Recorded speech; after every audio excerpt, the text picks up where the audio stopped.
husband is a good candidate because he believes in the American people and he believes in the democratic process that made this country great.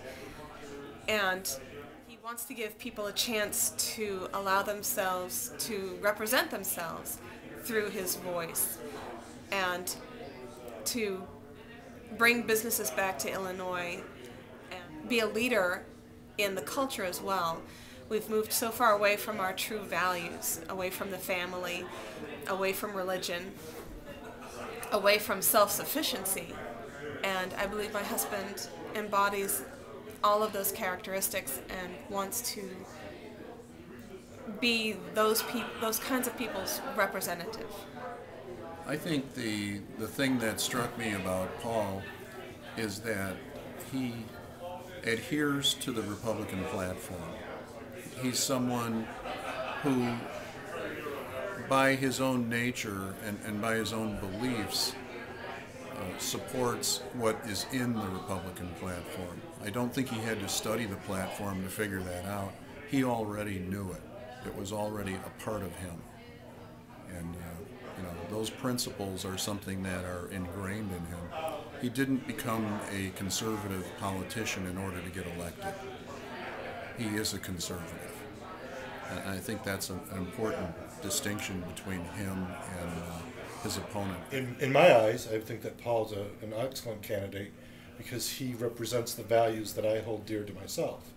I believe that once he gets to Springfield, I in my heart of hearts, believe that he will try to reverse some of the laws that have been put forward, to eliminate the taxes that we, not necessarily all the taxes, but some of the taxes that we pay, and that he will hold true to his own beliefs and not be corrupted by the Democratic machine that's down there trying to corrupt everybody. Well, I think that Paul is eminently electable. I think that his strong pro-life credentials really resonate with a lot of people that I know in the district, a lot of people in our faith community. So I think he's quite electable from that standpoint. I'm less interested or less motivated by Paul's electability, by any sense that he might be middle of the road on some things, as I am about his lack of compromise on principle and on strong values in the life issues. And that's the single biggest reason that, I've never volunteered for a political campaign. I'm not a pro, I don't do a lot of that. I'm a voter, but have not gone out and actively stumped for a candidate before. With Paul, it was just a little bit different. It sounded like it was the right time for a candidate like Paul, and he's a good guy, and I'd be very pleased to have him as my representative in state office.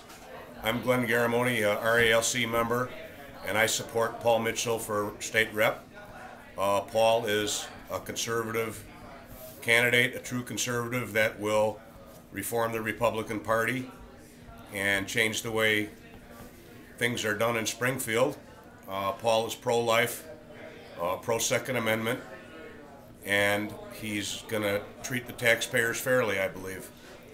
I would urge everybody to support Paul Mitchell.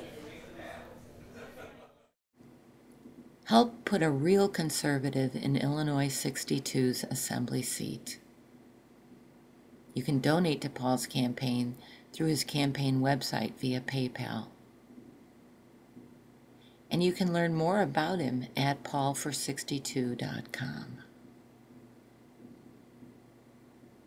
Or send contributions to Committee to Elect Paul Mitchell, P.O. Box 153, Grace Lake, Illinois 60030.